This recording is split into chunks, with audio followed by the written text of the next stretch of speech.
பீக்ரூஸ் தமிழ் நேர்கள் அனைவருக்கும் வணக்கம். மீண்டும் ஒரு நிகழ்ச்சியில் உங்களை சந்திப்பதில் மிக்க மகிழ்ச்சி. இன்று நம்மோடு நிகழ்ச்சியில் இணைந்திருக்கிறார் அரசியல் விமர்சகர் திரு வாசுதேவன் அவர்கள். உங்கள் அனைவரின் சார்பாக அவரை வருக வருக என வரவேற்கிறோம். வணக்கம் சார். வணக்கம் கிருஷ்ணன். எப்படி இருக்கீங்க? நல்லா இருக்கீங்களா? ஃபர்ஸ்ட் கிளாஸா இருக்கேன், இறைவன் அருள். உண்மைதான் சார். நம்ம தமிழகத்துல பல நிகழ்வுகள் தொடர்ந்து பரபரப்பா நடந்துட்டு வந்துட்டு இருக்குது. இப்ப அதுக்கு கொஞ்சம் பஞ்சம் இல்லாம இருக்குன்னே சொல்லலாம் பரபரப்புக்கு.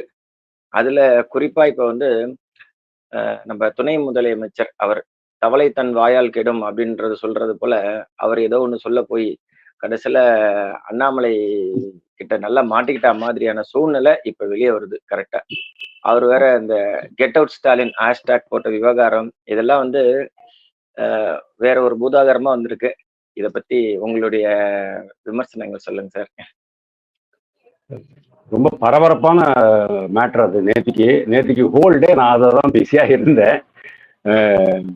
நான் எதிர்பார்க்காத அளவுக்கு இந்த மேட்டர் வந்து ஹைப்பர் ஆயிட்டு இருக்குங்கிறத எனக்கு ரொம்ப சந்தோஷமா தான் இருக்கு. நீங்க சொன்னீங்க நுணலும் தன் வாயால் கெடும் அப்படின்னுட்டு, உண்மையிலேயே அது அப்படிதான் ஆயிருக்கு.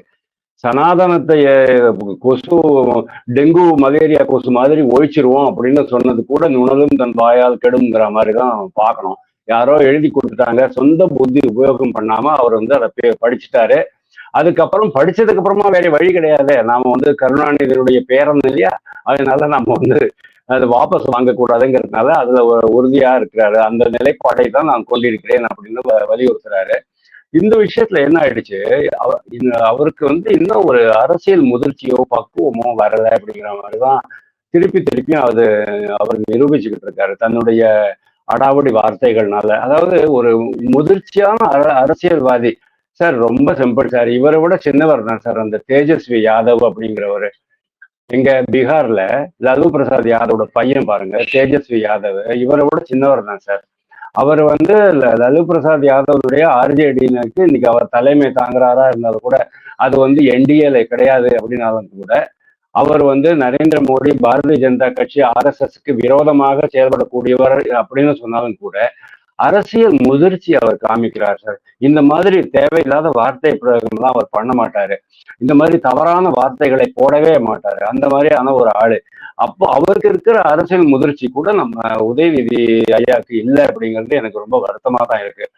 ஓகே, ஒரு ட்ரிப்பு நீங்க சொல்லிட்டீங்க, உடனே எதிரில் யார் இருக்காங்கிறது தெரிஞ்சுக்கணுமா வேண்டாமா? எதிரில் யார் இருக்காங்க?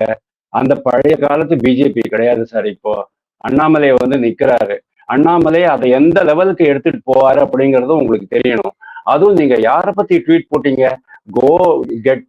கெட் அவுட் மோடி அப்படின்னு போட்டீங்க சார். அவர் நம்ம நாட்டினுடைய பிரதமர், உலக அளவுல ரொம்ப நன்கு அறியப்பட்ட பெருமைப்படுத்தக்கூடிய ஒரு உலக தலைவர், விஸ்வ குரு லெவலுக்கு அவர் இன்னைக்கு இருக்கும்போது அவரை நீங்க கெட் அவுட் நீங்க சொல்லிட்டீங்கன்னு சொன்னா அது வந்து பாரதிய ஜனதா கட்சி தொண்டர்களை மனதை புண்படுத்தாரா? அண்ணாமலை வந்து மோடி தாசன் மாதிரி தான் இருக்கிறாரு. அப்போ அவருடைய மனசு புண்படுமா படாதா? அண்ணாமலை மாதிரி ஒரு ஆள் முன்னால வச்சுக்கிட்டு வேற எந்த தலைவரா இருந்தாலும் இது இந்த அளவுக்கு ஆப்டிக்ஸ் டெவலப் பண்ணியிருக்க மாட்டாங்க. ஆனா அண்ணாமலை இதை கண்டிப்பா பண்ணுவார் அப்படிங்கிறது உங்களுக்கு தெரியணுமா வேண்டாவா? அதுதான் இங்க நடந்திருக்கு.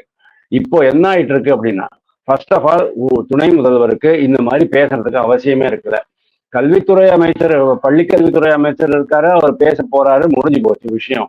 எல்லாத்துக்கும் நீங்க இறங்கிதான் வந்து சண்டை போடணுங்கிற அவசியமே கிடையாது. அதனால்தான் நான் சொல்றேன், டிஎம்கே வந்து இன்னைக்கு பலவீனப்பட்டு இருக்கிற மாதிரி நான் அந்த கடந்த 70 வருஷங்களை நான் பார்த்ததே கிடையாது. 1971 அப்புறமா நான் வந்து அரசியல ரொம்ப நுணுக்கமா பார்த்துக்கிட்டு வரேன். அதாவது நான் எஸ்எல்சி படிச்சதுக்கு அப்புறம் சொல்றேன். அதுக்கு முன்னாள் வரைக்கும் எனக்கு ஜாஸ்தி புரிதல் இருக்கல. அண்ணாதுரை ஆட்சி காலத்துல இவ்வளவு மோசமா இருக்கல, பலவீனப்பட்டு இருக்கல. கருணாநிதி பீரியட்ல இருக்கல. கருணாநிதியை விட்டுட்டு எம்ஜிஆர் தனி கட்சி ஆரம்பிச்ச போது கூட டிஎம்கே பலவீனப்பட்டு இருக்கல. ஆனா இன்னைக்கு பயங்கரமா பலவீனப்பட்டு போயிட்டு இருக்கு. அண்ணாமலை சொன்னார் பாத்தீங்களா, அந்த வெங்காயம். அதாவது டிஎம்கே வந்து தன்னை தானே பாதுகாத்து கொள்ள பல்வேறு லேயர்கள் வச்சிருப்பாங்க. ஒரு லேயரும் ஒரு பாதுகாப்பு அரணாக இருக்கும். ஃபார் எக்ஸாம்பிள் ஊடகங்கள், 2வது பத்திரிகைகள், காட்சி ஊடகங்கள், எழுத்து ஊடகங்கள், அதுக்கப்புறமா திரைத்துறையில வச்சுட்டு இருப்பாங்க. அப்புறம் சில புலவர்கள், அதாவது ஆசான புலவர்கள் வச்சுட்டு இருப்பாங்க. அதுக்கப்புறமா லாயர்கள் வச்சுக்கிட்டு இருப்பாங்க. அதுக்கப்புறமா வேற இந்த டிஎம்கே பேச்சாளர்கள், அதாவது ஆர்கனைசேஷன் தீப்பொறி ஆறுமுகம், வெண்ணெய் செல்லா மாதிரி, சைதாப்பேட்டை சைதை சையது மாதிரியோ, சிவாஜி கிருஷ்ணமூர்த்தி மாதிரியோ சில பேரை வச்சுட்டு இருப்பாங்க. இவங்க தான் வந்து இதுக்கு ரெஸ்பாண்ட் பண்ணிட்டு இருப்பாங்க. அதாவது அந்த குடும்பம் இருக்குது இல்லையா, அந்த தலைமை வந்து கீழே இறங்கி வேலையை பண்ணாது. ஏன்னா இவங்கெல்லாம் பாதுகாப்பாரனா செயல்படுவாங்க, தன்னுடைய தலைமையை காப்பாற்றிக்கிட்டு இருப்பாங்க. ஆனா இன்னைக்கு பாருங்க, டிஎம்கேனுடைய காலாட்படை அடிபட்டு போச்சு, குதிரைப்படை அடிபட்டு போச்சு, நாய் படை அடிபட்டு போச்சு. நாய் படைகள் இருக்கு, ஆனா நாய்கள் குறைக்க மாட்டேங்குது, அதெல்லாம் கடிக்க மாட்டேங்குது. யானை படை எல்லாமே தோல்வி அடைஞ்சு போச்சு. இன்னைக்கு ராஜாவும் இளவரசரும் குதிரையில ஏறி களத்துக்கு வந்து சண்டை போடுற நிலைமைக்கு இன்னைக்கு வந்து டிஎம்கே வந்தாச்சு அப்படிங்கிறது தான் இந்த உதயநிதியினுடைய இந்த பேச்சு நமக்கு உணர்த்துகிறது. இந்த அளவுக்கு பலவீனமான ஒரு டிஎம்கேவை நான் பார்த்ததே கிடையாது. இதனுடைய இது பரிணாமம் என்ன அப்படிங்கிறத சொல்றேன். நேற்றுக்கு காலையில 10 மணிக்கு ஆல் இண்டியால நம்பர் 1 ட்ரெண்ட் ஆயிடுச்சு, சிங்கப்பூர்லயும் நம்பர் 1 ட்ரெண்ட் ஆயிடுச்சு. சாயங்காலம் 7 மணி வரைக்கும் இந்தியாலையும் சிங்கப்பூர்லயும் அது நம்பர் 1 ட்ரெண்டு. வேர்ல்டு லெவல்ல வந்து காலையில 12வது இடத்துல இருந்தது. வேர்ல்டு ட்ரெண்டிங்ல 12வது இடத்துல இருந்தது. அது கொஞ்சம் கொஞ்சமா குறைஞ்சு 5வது இடத்துக்கு வந்தது பை 3 o'clock, 3 மணிக்கெல்லாம் அது வந்தாச்சு. உலக அளவுல கெட் அவுட் ஸ்டாலின் அப்படின்னு நீங்க போட்டீங்கன்னு சொன்னா அவங்களுக்கெல்லாம் எந்த ஸ்டாலின் தெரியும்? ருஷ்ய அதிபராக இருந்த, அந்த கொடுங்கோல் ஆட்சி செய்த, பல பேரை கொன்ற அந்த ஸ்டாலின் ஆட்சி தான் அவங்களுக்கு தெரியும். இதே யாருடா இப்போ ஸ்டாலினே இல்லையே, இது ஏது புது ஸ்டாலின் அப்படின்ட்டு அவங்க எல்லாம் வந்து சர்ச் பண்ணி பார்க்கும்போது நம்ம முதல்வருடைய அந்த சமாச்சாரம் வரும். அந்த ஸ்டாலின் போட்டோன்னே எம்கே ஸ்டாலின் உடனே அவங்க பார்ப்பாங்க. ஸோ அவங்களுக்கும் இது தெரிஞ்சு போச்சு, ஓ இந்த ஆளுக்கு மேலதான் ஏதோ பிரச்சனை இருக்கு போல் இருக்கு அப்படின்ட்டு. அப்போ உதயநிதி வந்து தன்னுடைய தலைவரை, தன்னுடைய தந்தையினுடைய புகழோ இல்லைன்னா அவப்பெயரோ, அதை எப்படி வேணாலும் வச்சுக்கோங்க, உலக அளவுல கொண்டு போய் சேர்த்துட்டாரு. அதுக்கு காரணமா, அதாவது அண்ணாமலை சேர்த்துட்டாரு. அதற்கு காரணமாக இருந்தது உதயநிதி தான். அதனாலதான் வந்து இப்போ உதயநிதி 2 நாளாவே அந்த அண்ணாமலை பத்தி ஏதாவது பேசுங்கன்னு சொன்னா, அதாவது நிருபர்கள் கூட்டத்தை, நிருபர்கள் வேற வழியே கிடையாது. நீங்க வந்து துணை முதல்வர் அப்படின்னு சொன்னா போராட்டத்தான் உங்களை முகத்தை பார்த்த உடனே மைக்கை கொண்டாந்து நீட்டுவாங்க. ஓகே, அர்ணாப் கோஸ்வாமியோடைய ஆளுகள் மாதிரி ஊடகங்கள்லாம் இப்ப மைக்கை கொண்டாந்து நீட்டுவாங்க. அப்போ நீங்க பேசித்தான் ஆகணும். பத்திரிகையாளர்கள் சந்திப்பை நீங்க வந்து புறக்கணிக்க முடியாது. ஓகே, பத்திரிகையாளர் சந்திப்புல வந்தீங்கன்னு சொன்னா உடனே நீங்க வந்து அண்ணாமலையை பத்தி எல்லாம் கேட்பாங்க. நேற்றுக்கு அப்படியே ஓடி போயிட்டார் பாருங்க. அதாவது இது வந்து பாரதிய ஜனதா கட்சிக்கு ஒரு மிகப்பெரிய விளம்பரத்தை தந்திருக்கிறது, ஒரு மிகப்பெரிய விழிப்புணர்வை தமிழ்நாடு அளவுல ஏற்படுத்தியிருக்கு அப்படிங்கிறதுல எந்த சந்தேகமும் கிடையாது. சார், அடுத்தது வந்து இந்த மும்மொழி கொள்கை விவகாரம் இருக்கு இல்லையா, அது இப்ப வந்து பரவல சர்ச்சையா எல்லா இடத்துலயும் பேசுற மாதிரி இருக்கு. இதுல வந்து விசிக தலைவர் தொல் திருமாவளவன், அப்புறம் வந்து நடிகர் விஜய் இப்ப புதிய கட்சி ஆரம்பிச்சிருக்காரு, அவரும் சரி, அவங்க 2 பேரும் இந்த விவகாரத்துல வந்து முன்னுக்கு பின் முரணா இருக்கிற மாதிரியான விஷயங்கள்லாம் வருதே சார். இதை பத்தி உங்க கருத்து என்னங்க சார்? விசிக தொண்டர்களே கொதிச்சு போயிட்டு இருக்காங்கன்னுட்டு இன்னைக்கு காலையில சில வீடியோக்கள்லாம் பார்த்தேன், சில நியூஸ் ரிப்போர்ட் எல்லாம் வந்திருக்கு. அதாவது இந்த மேட்டர் ரொம்ப நாளாவே நம்மளுக்கு தெரியும். எப்படி வந்து ராமசாமி நாயக்கர் வந்து நம்மளுடைய ஒழுக்கமுள்ள ஒரு சமுதாயத்தை, கற்பை போற்றி காக்கக்கூடிய ஒரு தமிழ் சமுதாயத்தை சீரழிக்க முயற்சி செய்தாரோ, அதை எப்படி சீமான் அதை வெளியில கொண்டு வந்தாரோ, சீமானுக்கு முன்னாலே துக்ளக் பத்திரிகை கொண்டு வந்திருக்கு. அதுக்கப்புறமா வெங்கடேசன் மாதிரி சில பேர் எல்லாம் நிறைய எழுதிருந்தாங்க, நிறைய பேர் வந்து எழுதிருந்தாங்க. ஆனா அந்த அளவுக்கு அது பரவலா போகல. ஆனா சீமான் சொன்னதுக்கு அப்புறம் தான் ரொம்ப மிகப்பெரிய அளவுல பரவலா போச்சு. அதே மாதிரி டிஎம்கேனுடைய இந்த தகுடு தத்தங்கள் எல்லாம் நம்மளுக்கு வந்து ரொம்ப வருஷமாவே தெரியும். ஒட்டுமொத்த தனியார் கல்வித்துறையே அவங்க கையில தான் வச்சுட்டு இருக்காங்க. எப்படி திரைத்துறையை வச்சுட்டு இருக்காங்களோ, எப்படி பத்திரிகை ஊடகத்தை வச்சுட்டு இருக்காங்களோ, எப்படி ஊடகங்களை கையில வச்சுட்டு இருக்காங்களோ, அதே மாதிரி இந்த கல்வித்துறையையும் கையில வச்சுட்டு இருக்காங்கிறது எல்லாருக்குமே தெரியும். 30,000 கோடி ரூபாய் ஒரு வருஷத்துக்கு வருமானம் ஈட்டக்கூடிய பிசினஸ் வருமானம் ஈட்டக்கூடிய ஒரு பிசினஸ அவங்க கையில வச்சுட்டு இருக்கிறாங்க. எல்லோருமே கல்வி தந்தைகளாகவே மாறிட்டாங்க. அவங்க நீட் தேர்வை எதிர்ப்பதற்கான காரணம் கூட அதுதான். அதே மாதிரி தமிழ்நாட்டுல அரசு பள்ளிகள்ல மும்மொழி கொள்கையை கொண்டு வராததே ஹிந்தியோ இல்லைன்னா ஆங்கிலம், தெலுங்கோ, தமிழோ, மற்ற திராவிட மொழிகள் எல்லாம் எதையுமே உள்ள கொண்டு வராம இருக்க காரணமே இந்த குழந்தைகள் யாரு படிக்கணுமோ அந்த குழந்தைகளை பிரைவேட் ஸ்கூலுக்கு அனுப்புறதுக்கான ஒரு முயற்சி தான். எப்படி வந்து அரசு போக்குவரத்துலேருந்து தனியார் போக்குவரத்துக்கு பயணிகள் போறதுக்காக இந்த அரசு தூண்டுகிறதோ, அதே மாதிரி அரசு பள்ளிகள்ல இருந்து தனியார் பள்ளிகளை நோக்கி மாணவர்கள் போகட்டும் அப்படிங்கிற அந்த ஒரு திட்டம் தான். சூழ்ச்சி சொல்லுங்க, சதின்னு சொல்லுங்க, எல்லாமே இது ஓகே தான் என்னை பொறுத்த வரைக்கும். இது உண்மையிலேயே ஒரு சதி தான். அப்போ ஏன் அவங்க பண்றாங்க அப்படின்னா, அதே மாதிரி தானே மதுவாலைகள் கூட. மதுவாலைகள் மூடாம இருக்கிறது, மதுக்கடைகளை மூடாம இருக்கிறதுக்கு காரணமே மதுவாலைகள் ஒட்டுமொத்தமாவே இவங்க தான். ஸோ நான் என்னென்ன சொன்னேன் நீங்க யோசிச்சு பாருங்க. மதுவாலைகள், கல்வி, மற்ற முதல்ல நான் சொன்ன அந்த சமாச்சாரங்கள் எல்லாமே டிஎம்கே காரங்களுடைய கையில தான் இருக்கு. அதாவது நம்ம ஊடகங்கள், பத்திரிகைகள், சினிமா துறை, சினிமா டிஸ்ட்ரிபியூஷன் எல்லாமே அவங்களுடைய கையில இருக்கு. அப்படிங்கும் போது இது வந்து ஒரு செட் பேட்டர்னா இருக்கு. அப்போ இந்த மாதிரி சமயத்துல தான் இதை அண்ணாமலை வந்து வெளியில கொண்டு வர்றாரு. அண்ணாமலை வெளியில கொண்டு வந்த உடனே ஃபர்ஸ்ட் அவர் என்ன சொன்னாரு, விஜய் பத்தி சொன்னாரு. விஜய்க்கு இன்னும் கூட அதோடைய ஒரு ரெஸ்பான்ஸ் கிடைக்கல. அதாவது அவர் சொல்றாரு, இந்த மாதிரி ஏதோ தங்கைக்கு கொடுத்த மாதிரி ஏதோ கேள்விப்பட்டேன், அவருடைய தங்கையுடைய பெயர் தான் வித்யா அப்படின்னு கேள்விப்பட்டேன். அதுல கூட நீங்க பாருங்க சார், நீங்க வந்து விஜய் கான்வென்ட் அப்படின்னு வச்சுக்கலாம், விஜய் மேட்ரிகுலேஷன் ஸ்கூல்னு வச்சுக்கலாம், ஏதோ பேர் வச்சுக்கலாம். அங்க விஜய் வித்யாஸ்ரம் அப்படின்னு சமஸ்கிருத பேர் வைக்கிறதுக்கு என்ன சார் அவசியம் இருக்கு?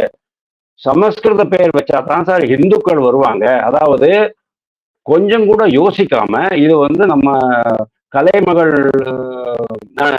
கலைமகளை அடிப்படையாக கொண்டு நடத்தக்கூடிய ஒரு பள்ளி அப்படின்னு நினைச்சுக்கிட்டு அவங்க வந்து அங்க சேருவாங்க. அதாவது இந்துக்களை ஏமாத்துறதுக்கான எல்லா முயற்சிகளையும் அவர் திட்டவட்டமா கால்குலேட் பண்ணிட்டு பண்றாரு விஜய் அப்படிங்கிறது இன்னைக்கு உறுதியாகி போச்சு. இல்லைன்னா அவங்க வேற ஏதாவது வச்சுக்கலாமே, லயோலா கான்வென்ட்னு வச்சுக்கிற மாதிரி நீங்களும் உங்க ஜோசப் விஜய் கான்வென்ட்னு பேர் வச்சுக்கலாமே சார். ஏன் சார் வித்யாசிரம்னு பேர் வைக்கிறீங்க? சமஸ்கிருத பேர் ஏன் சார் வைக்கிறீங்க? இது ஒரு விஷயம். திருமாவளவன் விஷயத்துல கூட அவர் இப்ப என்ன சொல்றாரு, இல்ல இல்ல அது என்னுடைய இடத்துல அவங்க வச்சிருக்கிறாங்க, அதனால நிர்வாக குழு எங்க பேரை போட்டிருக்காங்க அப்படின்னு சொல்லி பொய் சொல்றாரு. நான் கேட்கிறேன், உங்ககிட்ட உங்க நிலத்துல நான் வந்து ஒரு ஸ்கூல் ஆரம்பிக்கிறேன் அப்படின்னு சொன்னா நீங்க வந்து என்கிட்ட சொல்லுவீங்களா? அது என் இடம் சார், நிர்வாக குழு நான் தான் சார் தலைவர்னு நீங்க சொன்னீங்கன்னா ஓங்கி அறைவேன். தெரியுமா உங்களுக்கு? உங்களுக்கு வாடகை கொடுக்குறேன், அத்தோட நீங்க நிறுத்திக்கிங்க அப்படிதான் நான் சொல்லுவேன். எவனா இருந்தாலும் அதான் சார் டீல் பண்ணுவான். இவர் என்னடானா அது வந்து வேற மாதிரி திருச்சி பேசுறாரு. இப்போ என்ன ப்ராப்ளம் ஆயிட்டு இருக்கு தெரியுமா? அண்ணாமலை வந்து ஒவ்வொரு செங்கல்லா உருவிக்கிட்டு இருக்காரு, ஒவ்வொரு துணியா உருவிக்கிட்டு இருக்கிறாரு. கொஞ்ச நாள் அந்த அறிவாலயம் கீழே விழுந்துட போகுது. அதாவது அந்த டிஎம்கேனுடைய கட்டமைப்பு மொத்தமா காலி பண்ணிடுவாரோங்கிற பயம். ஒரு துணியா உருவினார்னா என்ன ஆகும்? நிர்வாணமா நிக்க வேண்டியதுதான். அந்த நிலைக்கு இன்னைக்கு வந்து டிஎம்கே தள்ளப்பட்டிருக்கு. இதுல எக்ஸ்போஸ் ஆனவங்க டிஎம்கே மட்டும் இல்ல, டிஎம்கேனுடைய கூட்டணி கட்சி திருமாவளவன் கட்சி. திருமாவளவன் வந்து எவ்வளவு இரட்டை நிலை போடுறார், அரசியல்ல எவ்வளவு இரட்டை நிலைகள் எடுக்கிறார் அப்படிங்கிறது நம்மளுக்கும் தெரியும். அவரும் எவ்வளவோ டிஎம்கேனோட மோதி பாக்குறாரு, எப்படியாவது ஒரு 25 சீட் வாங்கிடலாம் 2026 அப்படின்னு மோதி பாக்குறாரு. ஆட்சியில அதிகாரம் கேட்கிறாரு. துணை முதல்வர்கள்லாம் என்னையா பெரிய விஷயம், என்ன முதல்வர் ஆக்குங்க இல்லைன்னா பிரதமர் ஆக்குங்க அப்படின்ட்டு ஓப்பனாவே வேண்டிக்கிட்டு இருந்தாரு. அதுக்கப்புறமா வேங்கை வயல்ல ஒரு நிலை எடுத்தாரு, அதாவது அரசுக்கு எதிரான நிலையை எடுத்தாரு அவரு. ஆனாலும் கூட டிஎம்கே அவருக்கு எவ்வளவு ரெஸ்பெக்ட் கொடுக்கணுமா பாரு. உனக்கு 2 சீட்டு பார்லிமெண்ட், 6 சீட்ல 4 சீட்டு சட்டசபையில உங்க சின்னத்துல, 2 சீட்ல எங்க சின்னத்துல தான் நிக்கணும். அவ்வளவுதான் உனக்கு, அவ்வளவுதான் உன்னுடைய தகுதி, உன்னுடைய உயரம் அப்படின்ட்டு அவங்க வந்து சொல்லிட்டாங்க. அதனால திருமாவளவன் என்ன பண்றதுன்னு தெரியாம தவிச்சிட்டு இருக்காரு. அந்த சமயத்துலதான் இந்த மாதிரி ஒரு பெரிய பூகம்பத்தை அண்ணாமலை கிளப்பி விட்டாரு. அதனால இன்னும் அவருடைய நம்பகத்தன்மை, அவருடைய இந்த இரட்டை வேஷம் கூட இல்ல, பல்வேறு வேஷங்கள் போடக்கூடிய ஒரு ஆளுதான். ஆக்சுவலி டிஎம்கே எவ்வளவு டேஞ்சரஸோ அதே அளவுக்கு டேஞ்சரஸ் தான் திருமாவளவன் அப்படிங்கிறது என்னுடைய அபிப்பிராயம். 2 பேருமே ஒழிச்சு கட்டப்பட வேண்டியவர்கள். மூன்றாவதாக விஜய். விஜயினுடைய இரட்டை வேடத்தையும் வெளியே கொண்டு வந்ததுதான் மிக மிக சிறப்பு. தேங்க்யூ. ரொம்ப சந்தோஷம் சார். இப்ப அண்ணாமலை எடுத்திருக்கிற ஸ்டெப்னாலதான் மக்களுக்கு கிட்டத்தட்ட உண்மையே தெரிய வந்திருக்குது. இல்லைன்னா கண்டிப்பா. இது வாய்ப்பே இல்லை. இது ஒரு பெரிய வரப்பிரசாதம்னே சொல்லலாம். மக்களுக்கு கிடைச்ச வரப்பிரசாதம்னே சொல்லலாம். குறிப்பா நம்ம இன்னும் ஏமாளிகளா நாம இன்னும் ஏமாளிகளாவே தொடர்ந்துகிட்டு இருப்போம் அண்ணாமலை இல்லைன்னா. இல்ல உண்மைதான். ஆக்சுவலா பத்திரிகையாளர்கள் அவருக்கு சப்போர்ட் பண்ணணும். நிறைய தரவுகள் பத்திரிகையாளருக்கு உபகாரமா இருக்கிற மாதிரி அவர் கொடுக்குறாரு. அவருடைய இன்ஃப்ளூயன்ஸ்னால. இப்ப ஒண்ணு சர்ச்சைக்குரிய பேச்சு நம்ம தமிழக முதல்வர் அவர்கள் பேசியிருக்காரு. குறிப்பா மத்திய அரசுக்கு ₹1 கூட தரமாட்டோம் வரி சம்பந்தமான தொகைய அப்படின்ற மாதிரியான தொனியில சில விஷயங்கள்லாம் பேசியிருக்கிறாரு. இது எந்த விதமான தாக்கத்தை உண்டு பண்ணும் சார்? பயங்கரமான தாக்கத்தை ஏற்படுத்தும் நான் நினைக்கிறேன். இது ரொம்ப சீரியஸ் மேட்ரு. ரொம்ப ரொம்ப சீரியஸ் மேட்டர். அதாவது ஒரு முதல்வர் அந்த எல்லை கோட்டை தாண்டி போயிட்டார் அப்படின்னு நான் நினைக்கிறேன். எப்போ நீங்க சனாதனத்தை பத்தி பேசும்போது எல்லை கோட்டை தாண்டினீங்களோ, எப்போ நீங்க கெட் அவுட் மோடின்னு சொன்ன போது அந்த எல்லை கோட்டை தாண்டினீங்களோ, அதே மாதிரி முதல்வரும் அதே தப்ப பண்ணியிருக்கிறாரு. ஆனா பாருங்க, கரெக்டா அண்ணாமலை ஊர்ல இல்லாத போதுதான் அவர் அதை பேசியிருக்கிறாரு. இன்னைக்கு கடலூர்ல போய் பேசியிருக்கிறாரு. அண்ணாமலை இருக்கும்போது இதை பேசுறதுக்கு இதே முதல்வருக்கு தைரியம் இருக்குமா அப்படிங்கிறது எனக்கு தெரியல. ஏன்னா அண்ணாமலை இருந்துதான் சொன்னா உடனே அதை ஹைப்பர் ஆக்கியிருப்பாரு. அண்ணாமலை இப்போ பிரயாக்ராஜ் போயிருக்காரு, மகா கும்பல போயிட்டு குளிச்சுட்டு வரலாம், புனிதம் ஆகிட்டு வரலாம் அப்படின்ட்டு போயிருக்கிறாரு. அதனால அவர்கிட்ட ஒன்றும் ரெஸ்பான்ஸ் வரல. ஆனா ஒரு முதல்வராக இதை சொல்றது எவ்வளவு பெரிய சீரியஸ் மேட்டர் அப்படிங்கிறத ஜனங்கள் இன்னும் புரிஞ்சுக்கவே இல்லை. இது ரொம்ப வேதனைக்குரிய சமாச்சாரம். மிகவும் கடுமையான வார்த்தைகளால் கண்டிக்கப்பட வேண்டிய ஒரு சமாச்சாரம். ஏன் அப்படிங்கிறத சொல்றேன். இதுல 2 விஷயம் இருக்கு சார். இந்த மாதிரி நீங்க சொல்றீங்க வரிகோடா இயக்கம் அப்படிங்கிறது எப்படி தெரியுமா வரும்? அதாவது சுதந்திரத்திற்கு முன்னால ஆங்கிலேயர்களுக்கு எதிராக மகாத்மா என்று சொல்லப்படுகிற மோகன்தாஸ் கரம்சந்த் காந்தி ஆரம்பிச்ச இயக்கம் தான் அது. அது ஃபுல்லி ஜஸ்டிஃபைடு, முழுவதும் நியாயப்படுத்தப்பட வேண்டிய ஒரு இயக்கம் தான் அது. ஆனா இன்னைக்கு சுதந்திர இந்தியாவில் சென்ட்ரல் கவர்மெண்ட் தான் ஃபர்ஸ்ட், அதுக்கப்புறம் தான் ஸ்டேட்ஸ். அப்போ சென்ட்ரல் கவர்மெண்ட்ல இருந்து உங்க அதிகாரம் பெற்று ஆட்சி செய்யக்கூடிய நீங்கள் இந்த மாதிரி சென்ட்ரல் கவர்மெண்ட்டுக்கு எகென்ஸ்டா பேசுறது செடிஷன்ல வரும், அதாவது தேச துரோகத்துல வரும். இது பிரிவினைவாதம் அப்படிங்கிற மாதிரி தான் நான் பாக்குறேன். இது ஒரு அச்சுறுத்தல், ஒரு எச்சரிக்கை, அதாவது மத்திய அரசுக்கு எச்சரிக்கை அப்படிங்கிற மாதிரி நான் பார்க்கவே இல்லை. ரொம்ப சீரியஸ் மேட்ரு. ஆல்ரெடி நேற்றுக்கு நைட்டே அவங்களுக்கு உள்துறை அமைச்சகத்துக்கு போயாச்சு. உள்துறை அமைச்சகம் அவங்க உளவுத்துறை கிட்ட ரிப்போர்ட் கேட்பாங்க. 2வது பிஎம்ஓல நேற்றுக்கு நைட்டே பேசி முடிச்சிருப்பாங்க. இது என்ன இந்த மாதிரி ஒரு விஷயம் அவர் பேசியிருக்கிறாரு, எப்படி பேசியிருக்கிறாரு அப்படின்னுட்டு. ஆளுநர் ஒரு விளக்கம் கேட்டு கடிதம் அனுப்ப முடியும். என்னப்பா இந்த மாதிரி நீங்க பேசிருக்கீங்க போல் இருக்கே, பத்திரிகைகள்ல வந்திருக்கு, இது என்ன இதுக்கு எக்ஸ்பிளனேஷன் கொடுங்கன்னு சொல்லிட்டு ஆளுநர் இவங்களுக்கு நோட்டீஸ் அனுப்ப முடியும். அதுக்கப்புறமா என்ன ஆக போறது அப்படிங்கிறது எனக்கு தெரியாது. நினைச்சா மத்திய அரசு நினைச்சா, சார் என்ன சொல்றாரு, மாண்புமிகு முதல்வர் என்ன சொல்றாரு, மத்திய அரசுக்கு வரி கட்டாதீர்கள்னு சொல்றதுக்கு எனக்கு ஒரு நொடி போதும்னு சொன்னார்ல. அவங்களுக்கு உங்களுடைய அரசை கலைப்பதற்கு 356 சட்டப்பிரிவை பயன்படுத்தி அரசை கலைப்பதற்கு ஒரே ஒரு நொடி தான் வேணும். அதை தான் இவர் புரிஞ்சுக்கணும். இது பிரிவினைவாதத்தினுடைய ஒரு வெளிப்பாடு தான். ஏ ராஜா பேசியிருக்கிறாரு,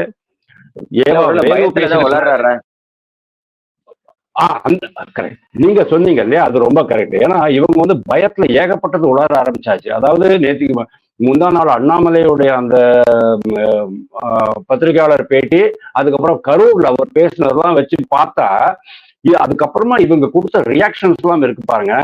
தயிர் சாதம் சாப்பிட்றவங்களுக்கே இவ்வளவு திமிரு இருக்குன்னு சொன்னா, மீன் குழம்பு சாப்பிட்ற எனக்கு எவ்வளவு திமிரு இருக்கும் அப்படிங்கிற மாதிரி எல்லாம் பேச ஆரம்பிச்சாச்சு. அப்படின்னா பயத்துல உளர ஆரம்பிச்சிருக்கிறாங்க அப்படின்னு அர்த்தம். ஆனா நானும் நீங்களும் உளருங்க சார். கிருஷ்ணன் உளறினாரு, வாசுதேவன் உளறினாரு, அதெல்லாம் ஒன்றும் பெரிய விஷயம் கிடையாது. ஆனால் ஒரு பெரிய அதிகாரத்தை இருந்துகிட்டு, அரசியலமைப்பு சட்ட பதவியில இருந்துகிட்டு, அரசியலமைப்பு சட்டத்துல பதவி பிரமாணம் உறுதி செஞ்சு பதவி பிரமாணம் பண்ணின ஒரு முதலமைச்சர் இது மாதிரி பேசுறாரு சொன்னா இது ரொம்ப சிறிய சமாச்சாரமா தான் பார்க்கப்படும். இது எப்படி வருது அப்படின்னு நான் சொல்றேன். அண்ணாதுரை பீரியட்ல இருந்து சார் டிஎம்கேக்கு எப்பவுமே மனசுல பிரிவினைவாதம் இருக்கும் சார். அவங்க நினைச்சுக்கிறாங்க தமிழ்நாடு தனி, இந்தியா தனி, கும்மடி பூண்டிக்கு அந்த பக்கம் தான் இந்தியா அப்படிங்கிறத அந்த பிரதேசம் இருக்கு, நாடு இருக்குன்னா அவங்க நினைச்சுக்கிறாங்க. அண்ணாதுரை இருக்கும்போது ராஜ்யசபால போயிட்டு ரொம்ப எலக்வெண்டா பேசிட்டு வந்தாரு. பிரமாதமான ஸ்பீச் நானே சொல்றேன். அதுக்கப்புறம் அண்ணாதுரை சீஃப் மினிஸ்டர் ஆயிடுறாரு. இந்த இந்த ஆரிய பார்ப்பனர்களுடைய தயவெல்லாம் எடுத்துக்கிட்டு, யார சொல்றேன் புரியறதா, ராஜாஜியோடைய உதவியெல்லாம் எடுத்துக்கிட்டு, ஆரிய பார்ப்பனர் அவருடைய உதவியெல்லாம் எடுத்துக்கிட்டு தான் இவங்க வந்து ஆட்சி அமைக்கிறாங்க. அது மட்டும் இல்ல, எம்ஜிஆருக்கு குண்டடிப்பட்டு ஹாஸ்பிட்டல் இருக்கும்போது அவருடைய அந்த காது கழுத்தெல்லாம் கட்டின அந்த புகைப்படத்தை பரவலாக பட்டி தொட்டியெல்லாம் கொண்டு போய் சேர்த்து அதுலயும் ஒரு 4% ஓட்டு அவங்களுக்கு வாங்கிக்கிறாங்க. அப்படிதான் வந்து டிஎம்கே 1967 வெற்றி பெற்று ஆட்சி அமைக்குது. அப்போ அண்ணாதுரை திருப்பியும் மாநில சுயாட்சின்னு சொன்ன உடனே இந்திரா காந்தி என்ன சொன்னாங்க தெரியுமா? சுருட்டிக்கிட்டு உட்காரு, இல்லைன்னா ஆட்சி கரைச்சிருவேன் அப்படின்னு. உடனே அண்ணாதுரை பயந்து போய், சரி இந்த பிரிவினைவாதம் பேச வேண்டாம், மாநில சுயாட்சி பத்தி பேச வேண்டாம், மாநில உரிமைகள் பத்தி பேசலாம் அப்படின்னு சொல்லிட்டு அவருடைய மந்திரி சபையில எல்லாரையும் உசுப்பி விட்டு பேசாம இருங்கப்பா, அதெல்லாம் ஆட்சி அந்தமா கலைச்சிரும் அப்படின்னு பயந்துக்கிட்டாங்க. அதுக்கப்புறமா டிஎம்கே வாழை சுருட்டிக்கிட்டு இருந்தாங்க. அப்பப்போ இந்த பிரிவினைவாத சக்திகள், பிரிவினைவாத பேச்சுகள் வெளியில வந்துகிட்டே இருக்கும். நேற்றுக்கு முதல்வர் பேசினது கூட அந்த பிரிவினைவாதத்தினுடைய ஒரு எக்ஸ்டென்ஷனா தான் நான் பாக்குறேன். இது ரொம்ப டேஞ்சரஸ். இது ஒரு விஷயம். ரெண்டாவது விஷயம், அவர் என்ன சொல்றாரு, வரி கொடுக்காதீங்க சொல்றதுக்கு எனக்கு வந்து ஒரு நொடி தான் ஆகுங்கிறாரு. சார் எப்படி சார் கொடுப்பீங்க? ஏதாவது புரிஞ்சுதான் பேசுறீங்களா, இல்ல புரியாம பேசுறீங்களா, நீங்க நகைச்சுவையா பேசுனீங்களா, இல்ல சீரியஸாவே பேசுனீங்களா? புரிய மாட்டேங்குது சார். எல்லாமே இன்னைக்கு வந்து சென்ட்ரல் கவர்மெண்ட் கையில தான் சார் இருக்கு. ஜிஎஸ்டிக்கு வந்து அனைத்து மாநிலங்களும் அடங்கிய ஜிஎஸ்டி கவுன்சில் இருக்கு. அதுக்குன்னு ஒரு சாஃப்ட்வேர் இருக்கு. நீங்க என்ன நினைக்கிறீங்க, நம்ம முதல்வர் அந்த ஜிஎஸ்டி சாஃப்ட்வேருக்குள்ள போயிட்டு அந்த 12% டாக்ஸ்னா 6% எஸ்ஜிஎஸ்டி, 6% சிஜிஎஸ்டி அப்படின்னு இருக்குமே, அந்த சிஜிஎஸ்டி போகாம அப்படியே பிளாக் பண்ணிடுவாரா? அந்த இடத்த சாஃப்ட்வேர்ல ஏதாவது சேஞ்சஸ் பண்ணிடுவாரா? ஜஸ்டிஸ் சந்துரு மாதிரி ஏதாவது ஒருத்தரை கூப்பிட்டு ஒரு குழு போட்டுட்டு, அந்த தொழில்நுட்ப குழு போட்டுட்டு, அந்த குழு மூலமா அந்த ஜிஎஸ்டியில அந்த சாஃப்ட்வேர்ல ஏதாவது தில்முல் பண்ண போறாங்களா, மோசடி பண்ண போறாங்களா?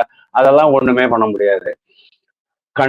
தனி மனித வருமான வரி, கார்பரேட் வருமான வரி, எக்ஸைஸ் சுங்க வரி, அதுக்கப்புறம் இது எக்ஸைஸ், அதுக்கப்புறமா அதாவது அவரோட உணர்வை வெளிப்படுத்துறாரு. உணர்வை வெளிப்படுத்துறதுக்கு எவ்வளவு விஷயம் சார். உணர்வு சும்மா அதே சொல்லிக்கிட்டு இருக்காங்க. உணர்வெல்லாம் வெளிப்படுத்தல. அவருடைய அந்த பேச்சுல எவ்வளவு வன்மம், எவ்வளவு காழ்ப்பு இருக்குங்கிறத நீங்க பாருங்க. அவர் என்னென்ன சொல்றாரு தெரியுமா? நான் இருக்கிற வரைக்கும் ஹிந்தி நுழைய விடமாட்டேன் அப்படிங்கிறாரு. ஆல்ரெடி இங்க ஹிந்தி இருக்குது. கல்விக் கொள்கை, புதிய கல்விக் கொள்கையை வச்சு தமிழ் மாணவர்கள் பள்ளிக்கு போகக்கூடாது, பள்ளிகளுக்கு போகாமல் தடுக்கிறது அப்படிங்கிறாரு. இது வன்மம் இல்லையா? இது பொய் இல்லையா? அங்க வந்து புதிய கல்விக் கொள்கையில என்ன சொல்றாங்க, இந்த டிராப் அவுட் கம்மி பண்ணணும், என்ரோல்மெண்ட் அதிகரிக்கணும், தரம் உயரணும். ஏன்னா 9ஆம் கிளாஸ் படிக்கிற பையன் 3ஆம் கிளாஸ் புதுசத்தை படிக்க முடிய மாட்டேங்கிறது. அந்த ஏசர் ரிப்போர்ட் வந்திருக்கு இல்லையா, ஏசர் ரிப்போர்ட் வந்திருக்கு பாருங்க. வருஷம் அவங்க அதை கொடுத்துட்டு இருக்கிறாங்க. இவங்க வந்து பீகார் பத்தி பேசுறாங்க. நீங்க தமிழ்நாடு தானே, தமிழ்நாடு தான் 2 கொம்பு முளைச்சிருக்கு. தமிழன் வந்து தேவலோகத்திலிருந்து டைரக்டா குதிச்சவன் தானே. அப்புறம் ஏன் சார் நீட்டுக்கு பயப்படுறீங்க? எல்லாமே இதுல அரசியல் இருக்கு சார். அவரு அரசியல் பேசாதீங்கன்னு சொல்லிட்டு தர்மேந்திர பிரதான் சொல்றாரு. ஆனா அவங்க தான் அரசியல் பண்றாங்கன்னு அவர் சொல்றாரு. தர்மேந்திர பிரதான் எங்க சார் அரசியல் பண்றாரு? அவரு என்ன சொல்றாரு, இந்த நியூ எஜுகேஷன் பாலிசி, புதிய கல்வி கொள்கையினுடைய சட்டபூர்வமான விளக்கத்தை அவர் கொடுக்கிறாரு. இது சட்டம், இதுதான் விளக்கம் அப்படின்னு அவர் கொடுக்குறாரு. நான் மெட்ரோ ரயில் எல்லாம் போட மாட்டேன், ஆனா மெட்ரோ திட்டத்துக்கு வேண்டிய பணத்தை நீங்க கொடுங்க அப்படின்னு சொன்னா எவன் சார் கொடுப்பான் உங்களுக்கு? நீங்க அதுவா தாங்க சொல்றாரு ராமஸ்ரீனிவாசன். என்ன சொன்னாரு? இன்னும் கொச்சையா உங்களுக்கு புரியுற மாதிரி தான் சொன்னாரு அவரு. எப்படி சொன்னார் தெரியுமா? மாடு வச்சிருக்கிறீங்க, அந்த மாடு மெயின்டைன் பண்ண முடியல, நாங்க 2000 ரூபாய் தர்றோம் மாசம் அப்படின்னு சொன்னா, நான் மாடு வாங்க மாட்டேன், அந்த பணத்தை மட்டும் எனக்கு கொடுன்னு சொன்னேன்னா இது என்ன சார் நியாயம்? இது அப்புறம் நீங்க சொல்றீங்க அவர் ரொம்ப தன்னுடைய இதைத்தான் வெளிப்படுத்தி இருக்கிறாரு, தன்னுடைய ஆற்றாமையை வெளிப்படுத்தி இருக்கிறாரு, எரிச்சலை வெளிப்படுத்தி இருக்கிறாரு அப்படின்னு சொன்னா, வெளிப்படுத்துறதுக்கு ஒரு கண்ணியமான முயற்சி வேண்டாமா? ஒரு சென்ட்ரல் கவர்மெண்ட் கூட அதிகாரிகள் கூட உட்காந்து பேசி ஒரு ஒரு பேச்சுவார்த்தை மூலமே முடிச்சுக்க முடியாதா? இத 44,000 கோடி ரூபாய் பட்ஜெட் உங்களுடைய மாநில பட்ஜெட் கல்வித்துறைக்காக. நீங்க 1050 கோடி ரூபாய் 2050 கோடி ரூபாய். இல்ல ஒரே ஒரு கொஸ்டின், இவங்க கிட்டதான் நிறைய எம்பி இருக்காங்களே, பார்லிமெண்ட்ல இதை பத்தி பேசி அதுக்கு நல்ல தீர்வு வர்றதுன்னா சரியான முறை. ஆக்சுவலா இத இப்படி பேசுறது எந்த விதத்துல பயனுள்ளதா இருக்கும்? அதான் பாயிண்ட். அதாவது இந்த இதை எப்படி அவங்க அரசியலா எடுத்துட்டு போறாங்கிறத சொல்றேன். நீங்க பாராளுமன்றத்துல கேட்டீங்க, ரொம்ப பர்ஃபெக்ட். பாராளுமன்றத்துல நீங்க இதை பத்தி பேசினா தர்மேந்திர பிரதான் எந்திரிச்சு அடிச்சுடுவாரு, வார்த்தையால அடிச்சுடுவாரு. அவ்வளவு பர்ஃபெக்டா பேசக்கூடிய ஆளு. எல்லாம் அவருடைய டிபார்ட்மெண்ட்ல எல்லாத்தையும் கரைச்சு குடிச்சிட்டு உட்காந்துட்டு இருக்காரு. அவர்கிட்ட போயிட்டு நீங்க வாதாட்ட முடியாது. ஒரு விஷயம், அங்க போயிட்டு உட்காந்துட்டு சமஸ்கிருதத்துக்கு எதுக்கு இவ்வளவு இடஒதுக்கீடு அப்படின்னு கேட்கிறாரு, நிதி ஒதுக்கீடுன்னு கேட்கிறாரு நம்ம இவர் தயாநிதி மாறன். சமஸ்கிருதம் பேசுறவங்களே 75,000 பேர் கூட இல்லை. உங்களுக்கு தெரியுமா எவ்வளவு பேர்? நீங்க என்ன சர்வே எடுத்துட்டு வந்தீங்களா? சமஸ்கிருதத்துக்கு 18 யூனிவர்சிட்டிஸ் இருக்கு சுவாமி. ஆல் இண்டியால 18 பல்கலைக்கழகங்கள், சமஸ்கிருத பல்கலைக்கழகங்கள் இருக்கு. தமிழுக்கு எவ்வளவு பல்கலைக்கழகம் இருக்கு? ஒரே பல்கலைக்கழகம் தஞ்சாவூர்ல இருக்கு. தெரியுமா உங்களுக்கு? தமிழ் நீங்க இவ்வளவுலாம் பேசிக்கிட்டு இருக்கீங்களே, கோபம் வரும். நீங்க கேட்ட கேள்வி எனக்கு கோபம் தான் வருது. தமிழ் நீங்க இவ்வளவு அடிச்சுக்கிறீங்களே, உலக அளவுல எவ்வளவு தமிழ் பல்கலைக்கழகங்கள் இருக்கு சொல்லுங்க. இங்க தமிழ்நாட்டுல தஞ்சாவூர்ல, அதுவும் கல்ச்சுரல் ஏரியா, அது நம்ம தமிழ்நாட்டினுடைய கல்ச்சுரல் சென்டர் அப்படிங்கிறதுனால எம்ஜிஆர் ஆரம்பிச்சார். அதுவும் நீங்க ஆரம்பிக்கல சுவாமி, you did not start it. MGR ஆரம்பிச்சது. எம்ஜிஆருக்கு தெரியும் எம்ஜிஆர் யாரு, மலையாளி. அவர் ஆரம்பிக்கிறாரு தமிழ்நாட்டுல ஒரு தமிழ் பல்கலைக்கழகமே இல்லையாடா அப்படின்னு சொல்லிட்டு அங்க ஆரம்பிக்கிறாரு. தமிழ் அப்படின்னு பேசுறீங்க.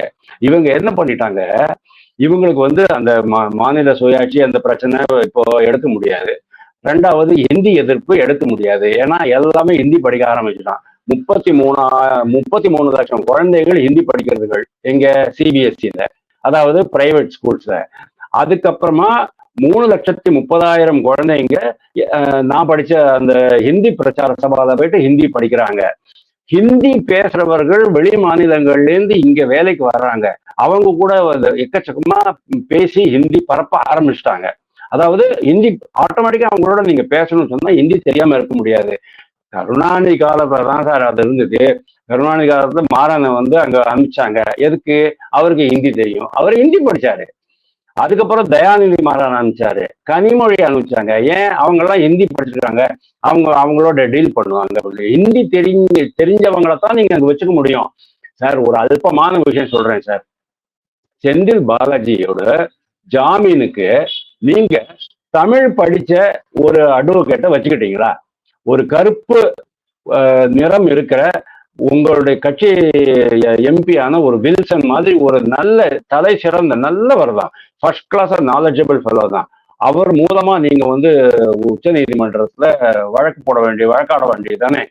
உங்களுக்கு அங்க கூட ஆரிய பார்ப்பன வக்கீல்கள் தான் தேவைப்பட்டது. ஹிந்தி படிச்ச வக்கீல்கள் தான் உங்களுக்கு தேவைப்பட்டது. அவன் ஒரு சிட்டிங்குக்கு 25 லட்சம் ரூபாய் பணம் வாங்குவான். அவங்க தான் உங்களுக்கு தேவைப்பட்டது. அப்போ நீங்க தமிழுக்கு என்ன சார் இது பண்ணிட்டு இருக்கீங்க? தமிழ்னு சொல்லிவிட்டு தமிழ்ல எந்த விதமான ஒரு டெவலப்மெண்ட்டும் இல்லை. தமிழ்ல நீங்க இன்ஜினியரிங் படிக்க முடியுமா, மருத்துவம் படிக்க முடியுமா, அல்லது மற்ற ஐடி கம்யூனிகேஷன்ஸ் படிக்க முடியுமா? ஜப்பான்ல விடுது சார், ஜெர்மனில விடுது சார். ஜெர்மன், ஜப்பானீஸ் மொழிகள்ல, சைனீஸ் மொழிகள்லயே அவங்க படிக்க ஆரம்பிச்சிட்டாங்க. அதெல்லாம் தமிழ்ல இவ்வளவு பெரிய களஞ்சியம் இருந்துட்டு கூட நம்ம ஏன் சார் இந்த படிப்பெல்லாம் டெவலப் பண்ணல? ஒண்ணுமே பண்ணாம தமிழ்னு சொல்லிக்கிட்டு ஒரு யூனிவர்சிட்டி கூட வச்சுக்காம இவங்க வந்து எப்படி அரசியல் பண்றாங்கன்னு சொன்னா, இப்போ இந்திய எதிர்ப்பு போயிடுத்து, மாநில சுயாட்சி போயிடுத்து, அதுக்கப்புறமா மத்திய அரசு மாநில அரசை வஞ்சிக்கிறதுன்னு ஒரு புதிய உருட்டினாங்க, அதுவும் போயிடுச்சு. உடனே சரி இந்த இருமொழி கொள்கை இருமொழி கொள்கை இந்தி திணிக்கிறது மும்மொழி கொள்கை மூலம், புது கல்விக் கொள்கை மூலம் அப்படின்ட்டு உருட்டலாம் அப்படின்னு ஆரம்பிச்சாங்க. அதையும் அண்ணாமலை போட்டு உடைச்சிட்டாரு. இப்போ வேற வழி இல்லை, நிர்கதியா இருக்காங்க. அடுத்தது என்ன ஆயுதத்தை எடுத்துட்டு போலாம்? ஏன்னா அண்ணாமலை சொல்லிட்டாரு 2026க்கு நான் போகும்போது இந்த விஷயத்தை தான் மக்கள்கிட்ட கொண்டு போய் சேர்ப்பேன், இதுதான் எங்களுடைய தேர்தல் யுக்தியாக இருக்க போகிறதுன்னு அண்ணாமலை சொல்றாரு. அப்போ உங்களுடைய ஒரு ஆயுதத்தையும் அண்ணாமலை மழுங்கடிச்சுக்கிட்டே போறாரு. அப்படிங்கும் போது நேச்சுரலி நீங்க நிராயுதபாணியா இருக்கீங்க. அதனால்தான் நான் உங்களுக்கு சொல்றேன் திருப்பியும், இந்த டிஎம்கே அப்படிங்கிற இந்த ஒரு 75 வருஷ கட்சி இன்னைக்கு மிக மிக மோசமான பலவீனமான நிலையில் இருக்கிறது. இன்னொரு 3வது தலைமுறைக்கு வந்தாச்சு. அண்ணாதுரை விட்டுருவோம், கருணாநிதி, ஸ்டாலின், அதுக்கப்புறமா உதயநிதி அப்படின்னு வந்தாச்சு. எந்த ஒரு இயக்கமும் 3வது 4வது தலைமுறைக்கு வரும்போது அது தளர்வு உறும் சோர்ந்து போய்விடும் அப்படிங்கிறது வந்து சரித்திர உண்மை. நீங்க எங்க வேணாலும் நீங்க பாத்துக்கலாம். விஜயநகர பேரரசு பார்த்துக்கலாம், மௌரிய பேரரசு பார்த்துக்கலாம், சிவாஜி பேரரசு பார்த்துக்கலாம், சோழ சேர பாண்டிய சாம்ராஜ்யங்கள் பார்க்கலாம், பல்லவ ராஜர்கள் பார்க்கலாம், நாயக்கர் மன்னர்களையும் பார்க்கலாம். 3வது 4வது தலைமுறை ஓட்டு மொத்தமா காலி ஆயிடும். டிஎம்கே இன்னைக்கு மரண படுக்கைக்கு வந்து விட்டது என்பது உண்மை. இல்ல, கடைசியா ஒரே ஒரு கொஸ்டின் சார். இப்ப புதிய கல்விக் கொள்கை அதை பத்தி தெரிஞ்சுக்கும் போது நமக்கு கிடைக்கக்கூடிய முக்கியமான விஷயம் வந்து, இன்னைக்கு ஒரு குழந்தைக்கு ஸ்கூல் ஃபீஸ் கட்டணும்னு வச்சுக்கோங்க சார், கிட்டத்தட்ட 60லேருந்து 1 லட்ச ரூபா வரைக்கும் ஆறுது. தனியார் பள்ளிக்கூடங்கள், பிரைவேட் தான். இப்ப எதுக்காக பெரும்பாலும் போய் சேர்க்கிறாங்கன்னா, குழந்தைங்க எக்ஸ்ட்ரா ஒரு லாங்குவேஜ் கத்துப்பாங்க, ஸ்கில்ஸ் கத்துப்பாங்க, டெவலப் கத்துப்பாங்க, ஃபாஸ்டா இருக்கிற growth-ஓட அடாப்ட் பண்ணிப்பாங்க. இந்த ஒரு ரீசனை பெருசா நினைக்கிறாங்க. இது எல்லாமே இந்த புதிய கல்விக் கொள்கை மூலியமா அரசு பள்ளியிலேயே கிடைக்கும்னா, எளிய மக்களுக்கும் நடுத்தர மக்களுக்கும் ரொம்ப பெரிய அளவுக்கு இது ஒரு பொருளாதார சுமையை குறைக்கும். ரொம்ப நல்ல உதவியா இருக்கும். எளிய மக்களுக்கு உதவியா இருக்கும். இது பாரத பிரதமருடைய சாதாரண மக்களுக்கும் உபயோகப்படக்கூடிய மிகப்பெரிய திட்டம்.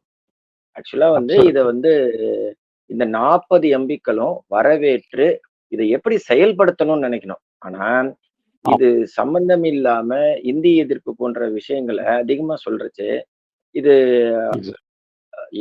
பார்லிமெண்ட்ல போறச்சு இங்க இருக்கக்கூடிய பத்திரிகையாளர்கள் இத பத்தி அவங்க கிட்ட கேட்பாங்களா?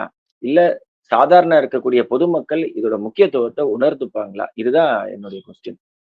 இல்ல, எம்பிஸ் கிட்ட எல்லாம் நம்ம பத்திரிகையாளர்கள்லாம் எந்த கேள்வியும் கேட்க மாட்டாங்க. அவங்க யாரை கேட்பாங்க தெரியுமா? அண்ணாமலை மட்டும்தான் கேள்வி கேட்பாங்க. அதாவது கல்வித்துறையில ஏகப்பட்ட மாடல்ஸ் இருக்கு. கேந்திரிய வித்யாலயா இருக்கு, நவோதயா வித்யாலயா இருக்கு, சிபிஎஸ்சி இருக்கு, ஐசிஎஸ்சி இருக்கு, மேட்ரிகுலேஷன் இருக்கு, ஸ்டேட் போர்டு இருக்கு, அதுக்கப்புறமா ஆர்மி ஸ்கூல் இருக்கு. தெரியுமா உங்களுக்கு? ஞாபகம் இல்லை? ஆர்மி ஸ்கூல் இருக்கு. அதுக்கப்புறமா மொரார்ஜி தேசாய் வித்யாலயா இருக்கு. அதுக்கப்புறமா இப்போ பிஎம்ஸ்ரீ புதுசா ஆரம்பிச்சிருக்காங்க. இவ்வளவு மேட்டரு அன்பில் மகேஷ் பொய்யாமொழிக்கே தெரியுமாங்கிறது எனக்கு டவுட்டா தான் இருக்கு.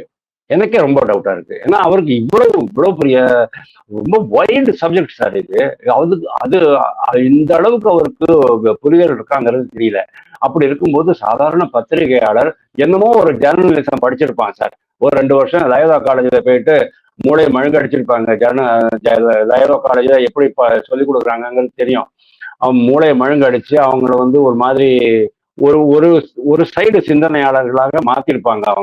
அவங்க எந்த விதமான கேட்கல சார். நான் இங்க கேட்கல. இங்க தமிழ்நாடு சார்பா டெல்லிக்கு போயிருக்காங்க இல்லையா, நம்ம மக்கள்லாம் ஓட்டு போட்டு எம்பி ஆக்கி திமுக கட்சியில அனுப்பியிருக்காங்களா, அவங்கள பார்லிமெண்ட்டுக்கு போறச்சு தேசிய பத்திரிகைகள் மற்ற ஊடகங்கள்லாம் ஒண்ணுமே கேட்க மாட்டாங்களா? கேட்டாங்கன்னா ஒன்லி அர்ணாப் கோஸ்வாமி இந்த மாதிரி இந்த மேட்டரை எடுத்துக்கிட்டு அவர் ப்ரோக்ராம் போட்டார் அப்படின்னு சொன்னா டெஃபினட்டா கேட்பாங்க. அதுக்கப்புறம் நம்ம டிஎம்கேலேருந்து சரவணனோ இல்லை டிகேஎஸ் இளங்கோவனோ போவாங்க. டிகேஎஸ் இளங்கோவனுக்கு என்ன பேசுறோங்கிறது தெரியாது. சரவணன் போய் பேசினார் சொன்னா மெல்டிங் பாயிண்ட் மாதிரி எதாவது பேசிட்டு வாங்கி கட்டிக்கிட்டு வருவாரு. அதை தவிர இது ஒண்ணுமே ஆக போறது இல்லை. இல்ல இத பார்க்குற மக்களுக்கு தெ தெ அ தெரிஞ்சுப்பாங்க இல்லையா? என்ன நம்ம இவ்ளோ கஷ்டப்பட்டு ஓட்டு போட்டுருக்குறோம். நம்ம நம்ம குடும்பத்துக்கு வர வேண்டிய ஒரு நல்ல விஷயத்த தடுக்குறாங்களே! சார் சார் ஒரு நிமிஷம். புரிஞ்சுக்கிட்டேன். நீங்க என்ன கேட்கறீங்கன்னு புரிஞ்சுக்கிட்டேன். நேத்திக்கு 3 ஸ்கூல் மாணவிகள் பேசுறாங்க. அந்த ஸ்கூல்ல ஹிந்தியில பேசுறாங்க, அதெல்லாம் சொல்றாங்க. நாங்க வந்து ஹிந்தி படிச்சதுனால தான். நாங்க ஹிந்தி படிச்சதுனால தான் எங்களுக்கு வந்து வெளியிலலாம் இங்க போயிட்டு வேலை பண்ண முடியுங்கிற மாதிரி. எங்க குடும்பத்தை சேர்ந்தவர்கள் கூட, நான் சொல்றது 25 வருஷம் முன்னால, இங்க மேக்ஸ் முல்லர் பவன் சொல்லிட்டு சென்னையில இருக்கு சார். அவங்க வந்து ஜெர்மனி கத்துக் குடுப்பாங்க. ஜெர்மன் கத்துக் குடுப்பாங்க. ஜெர்மனில என்ன ப்ராப்ளம்னு கேட்டா, யாரும் உள்ள வந்தாலும் 15 நாள் கிராஷ் கோர்ஸ் பண்ணிக்கணும். அதாவது ஒர்க்கிங் நாலேட்ஜ் ஜெர்மன்ல ஒர்க்கிங் நாலேட்ஜ் உங்களுக்கு வரணும் அந்த மொழியில. அப்போதான் நீங்க அந்த இதுல வேலை செய்ய முடியும். அங்க போயிட்டு இது பண்ணிடுவாங்க. எங்க குடும்பத்தை சேர்ந்தவர்கள் மேக்ஸ் முல்லர் பவன்ல போயிட்டு சர்டிபிகேட் வாங்கிக்கிட்டு இன்னைக்கு அவங்க வந்து ஜெர்மனியில நல்ல பொசிஷன்ல இருக்காங்க, வேலை செய்யறாங்க. அந்த எந்த கம்பெனிங்கிறதெல்லாம் சொல்றது உங்களுக்கு அவசியம் கிடையாது. சோ இந்த பெண்கள் 3 பேர் அவங்க வீடியோ போட்டாங்க பாத்தீங்களா? உடனே அங்க இருக்கிற லோக்கல் எம்எல்ஏ அவங்க டிஎம்கே காரங்க எல்லாம் அங்க போய் அந்த அந்த பெண்களுடைய பெற்றோர்களை மிரட்டி ஒரு வீடியோ வாங்கிட்டாங்க. என்னன்னு, இந்த மாதிரி நான் எங்களுக்கு தெரியாது சார், பிஜேபி காரங்க தான் வந்து எங்களை வந்து இது மாதிரி பேச சொன்னாங்க அப்படின்னு அவங்க சொல்ற மாதிரி ஒரு வீடியோ போட்டாங்க. அதாவது என்ன ஆகுது அப்படின்னா, இன்னைக்கு மாணவ மாணவ மாணவிகளுக்கு இடையில நாம வந்து ஒரு அடிஷ்னல் லாங்குவேஜ் கத்துக்கிட்டா நம்மளுக்கு தான் நல்லது. நாளைக்கு ஏன் கருணாநிதி மட்டும்தான் முரசொலி மாறனையும் தயாநிதி மாறனையும் கனிமொழியும் அங்க அனுப்பணுமா? திருச்சி சிவாவையும் அனுப்பணுமா? அவங்களுக்கெல்லாம் ஹிந்தி தெரிஞ்சுன்னா அங்க போய் செய்யலாம். நாமெல்லாம் போஸ்டர் ஓட்டிக்கிட்டே இருக்கணுமா? அப்படின்னு அந்த அடிப்படை அறிவு, அடிப்படை சிந்தனை இன்னைக்கு வந்து மாணவ மாணவிகளுக்கு வர ஆரம்பிச்சிருச்சு. நிறைய பேர் வந்து ஹிந்தி மட்டும் இல்ல மற்ற மொழிகளையும் சேர்த்து படிக்க ஆரம்பிச்சிட்டாங்க. உங்களுக்கு ஒரு விஷயம் தெரியுமோ? அரசு நம்ம தமிழக அரசு மறைமுகமாக உருதுவை திணிக்கிறது. உங்களுக்கு தெரியுமா தெரியாது இந்த விஷயம்? கிட்டத்தட்ட 62 ஸ்கூல்ஸ்ல இன்னைக்கு உருது திணிக்கப்பட்டிருக்கிறது. உருது மொழி பேச அதாவது அங்க தமிழ் கூட இருக்காங்கிறது எனக்கு தெரியல. ஆனா இங்கிலீஷ் இருக்கு, உருது இருக்குது. ஏன் தமிழ் இல்ல? மேட்ரிகுலேஷன் ஸ்கூல்லயே தமிழ் இல்லையே. அப்படி இருக்கும்போது அந்த இந்த அதாவது இன்னைக்கு வந்து அரசை பத்தி எந்த விதமான ஒரு குறையும் நம்ம சொல்ல முடியாது. குறை சொல்லிட்டு நீங்க கொம்பன் ஆயிடுவீங்க. எந்த கொம்பனாலும் குறை சொல்ல முடியாத ஆட்சியை கொடுக்கிறேன் அப்படின்னு சொன்னார் இல்லையா? அதனால நீங்களும் நானும் குறை சொல்லிட்டோம்னா நம்ம 2 பேரும் கொம்பன் அப்படின்னு சொல்லிடுவாங்களா என்னமோ தெரியல. ஆனா இன்னைக்கு அரசை எதிர்த்து பேச முடியாது, அரசை எதிர்த்து வாதாட முடியாது, அரசை எதிர்த்து போராட்டம் நடத்த முடியாது. இது அதாவது கிட்டத்தட்ட ஒரு கொடுங்கோல் ஆட்சின்னு சொல்லலாம். ஒரு எமர்ஜென்சி, இந்திரா காந்தி கொண்டு வந்த எமர்ஜென்சி மாதிரியான ஒரு காலம் இங்க வந்திருக்கு.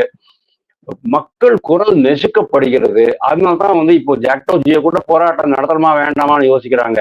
செவிலியர்கள் போராட்டம் வேணுமா வேண்டாமா, போக்குவரத்து துறை போராட்டம் வேணுமா வேண்டாமா, அரசு ஊழியர்கள் வேணுமா, இதெல்லாம் தான் பிரச்சனை ஆயிட்டு இருக்கு. இப்போ அரசுக்கு எதிராக யாராவது எதையாவது சொன்னா உடனே உள்ள பூச்சி போட்டுடும் அப்படிங்கிற ஒரு பயங்கரமான பதட்ட நிலை, எல்லாரும் பயந்துகிட்டு இருக்காங்க. அந்த நிலை தான் இன்னைக்கு இருக்கு. இதைத்தான் மத்திய அரசு கருத்தில் கொண்டு ஏதாவது பண்ணணும். அதுக்காக தான் நான் முதல்ல உங்களுக்கு சொன்னேன், இது வந்து ஒரு பிரிவினை பேச்சு, பிரிவினையை தூண்டும் பேச்சு. முதல்வர் பேசினது, மத்திய அரசு இதை கண்டுகொள்ளாமல் விடக்கூடாது அப்படின்னு நான் சொல்றேன். ரொம்ப சந்தோஷம் சார். நிறைய தகவல்கள் சொன்னீங்க. நேயர்கள் அனைவருக்கும் மிக்க நன்றி. குறிப்பா இந்த மும்மொழி கொள்கையை பொறுத்தவரைக்கும், மும்மொழி கொள்கை வந்ததுன்னா, வெளி மாநிலத்தில இருக்கக்கூடிய தமிழர்களும் தமிழ் படிப்பாங்க. அவங்களுக்கு ஒரு நல்ல வாய்ப்பு கிடைக்கும்ன்றது நம்ப இத மறந்துடக்கூடாது. பாரத பிரதமர் ஒரு சாதாரண மக்களுக்கும் நல்ல வாழ்க்கையில வளம் பெறணும், அதுக்கு கல்வி ஒரு ஆதாரமா இருக்கணும்ன்றதுக்கு மையப்படுத்தி தான் இந்த புதிய கல்விக் கொள்கைய கொண்டு வந்திருக்கிறாங்க. மக்கள் அனைவரும் ஏத்துண்டாங்க. அ சீக்கிரமா நல்ல காலங்கள் தமிழகத்துக்கு வரும்னு நம்புவோம். இவ்வளவு நேரம் நம்முடைய சொல்லுங்க சார். மக்கள் அனைவரும் ஏற்றுக்கொண்டார்கள் அப்படின்னு சொல்றீங்க. அது உண்மை. மக்களுடைய மனசுல அதுதான் இருக்கு. எல்லாம் படிக்கணும் அப்படின்னு தான் இருக்கு. தமிழ் மக்களுக்கு குழந்தைங்களை நீங்க வந்து தவறாக எடை போடாதீங்க மிஸ்டர் முதல்வர். மும்மொழி கொள்கைன்றது வந்து இந்திய சொல்லல அவங்க. நீங்க எந்த லாங்குவேஜ் வேணா கத்துக்கோங்க. 3வது ஒரு லாங்குவேஜ் கத்துக்கோங்கன்றது தான் சொல்றாங்க அவங்க. சோ அதனால இவங்க தவறுதலா மக்கள் மத்தியில கொண்டு போறாங்க இந்தி திணிப்பு அப்படிங்கிறது. ஸோ அது வந்து அது வந்து மத்திய அரசு செய்யல. அது யாரும் வந்து இப்ப நம்புறதுக்கும் தயாரா இல்ல. ஸோ நல்ல உங்களுடைய மேலான கருத்துக்கள மக்கள் மத்தியில தெளிவா, எளிமையா புரியிற அளவுக்கு சொன்னீங்க. உங்கள நேரத்த ஒதுக்கி இவ்வளோ நேரம் பேசியதற்கு மனமார்ந்த நன்றிகள் சார். வணக்கம்.